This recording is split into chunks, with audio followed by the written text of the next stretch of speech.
Hello friends, த Sona rice சேனலில் இன்றைக்கி நம்ம பார்க்குறது, இந்த வெயில் ஜாஸ்தியான டயத்தில் நம்மளால் ரொம்ப நேரம் அடுப்புக்கிட்ட நின்று வேலை செய்ய முடியல இல்லையா? அதுக்கு ஒரு சூப்பரான சொல்யூஷன் தாங்க இது. ஒரே காய் தான், அதை வச்சு நம்ம அதை குழம்பாகவும் சாப்பிட்டுக்க முடியும். அதே சமயத்தில் நம்ம காய் வெஜிடபிள் சாப்பிட்டோம் அப்படிங்கிற ஒரு திருப்தியும் இருக்கிற மாதிரியான ஒரு டிஷ் தான் இன்றைக்கி பண்ண போகிறோங்க. இதுக்கு நான் கத்திரிக்காவும் அவரைக்காவும் எடுத்திருக்கேன். உங்ககிட்ட ஒரு வேளை அவரைக்காய் இல்லை கத்திரிக்காய் இல்லை அப்படின்னாக்கா நம்ம வாழைக்கால செஞ்சோம்னாலும் டேஸ்ட்டாக இருக்கும். அதேமாரி நாட்டு காய்கறிகள் எது வேணாலும் நீங்கள் இது மாதிரி போட்டு ட்ரை பண்ணி பாருங்கள், ரொம்ப நல்லாயிருக்கும். இப்போ நான் செய்கிறது ஒரு 5 பேர் சாப்பிட்ற அளவுக்கான ஒரு அளவு சொல்கிறேங்க. இதுக்கு ஒரு அரை முடி தேங்காய் எடுத்துக்கோங்க, துருவன தேங்காய்.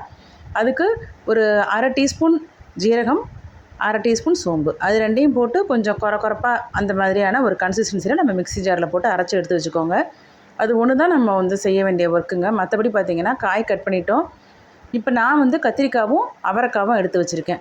இதுக்கு தாளிப்புக்கு நம்ம ஒரு 2 டீஸ்பூன் எண்ணெய் போட்டுட்டு கடாயில் இப்போ நீங்கள் சோம்பும் கறிவேப்பிலை, பெரிய வெங்காயம்னா நீங்கள் ரஃப்பாக சாப் பண்ணாலே போதுங்க. இதுக்கு நம்ம இப்படி தான் இருக்கணும், ஃபைனாக தான் இருக்கணும் அப்படிலாம் கிடையாது. நீங்கள் ரஃப்பாக சாப் பண்ணிக்கோங்க. அதேமாதிரி இதுக்கு தக்காளி ரொம்ப தேவைப்படாது. நான் இன்றைக்கி சும்மா ஒரு கலர்ஃபுல்லாக இருக்கட்டுமேங்கிறதுக்காக தக்காளி போட்டிருக்கேங்க. சும்மா ஒரு அரை தக்காளியை மட்டும் கட் பண்ணி போட்டிருக்கேன். தக்காளி நீங்கள் போடாட்டாலுமே இது ரொம்ப நல்லாயிருக்குங்க. இப்போது நம்ம கட் பண்ணி வச்சுருக்கிற அந்த கத்திரிக்காயை போட்டேன். இப்போ இந்த மாதிரி கத்திரிக்காய் சீசன் ரொம்ப நல்லா இருக்குது. இந்த மாதிரி பொடியாக சின்ன சின்னதாக இருக்குது கத்திரிக்காய் பார்க்குறதுக்கே. அது இந்த மாதிரி காரக்குழம்பு இந்த மாதிரியான ஒரு வெஜ் ரெசிபி இதுக்கெல்லாம் செய்கிறதுக்கு உங்களுக்கு ரொம்ப நல்லாயிருக்கும், அது சாப்பிட்றதுக்குமே.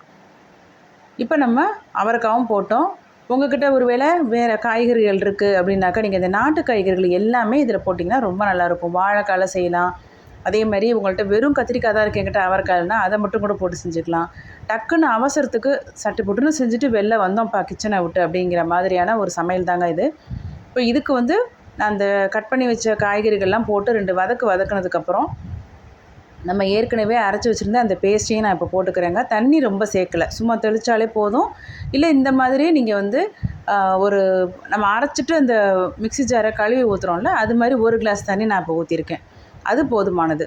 இதுக்கு நம்ம சாதாரணமாக சாம்பார் பொடி போட்டுட்டு உப்பு போட்டிங்கன்னா அவ்வளோதான். இது வேகிறதுக்கு ஒரு 5லேருந்து 7 நிமிஷம் தாங்க எடுக்கும். நம்ம ஹை டெம்பரேச்சரில் வச்சு நீங்கள் எடுத்திங்கன்னா ரொம்ப நல்லாயிருக்கும். செஞ்சு பாருங்கள், சூப்பராக இருக்குங்க. சமைச்சு பார்த்துட்டு பிடிச்சிருந்துச்சின்னா நம்ம சேனலை சப்ஸ்கிரைப் பண்ணிக்கோங்க,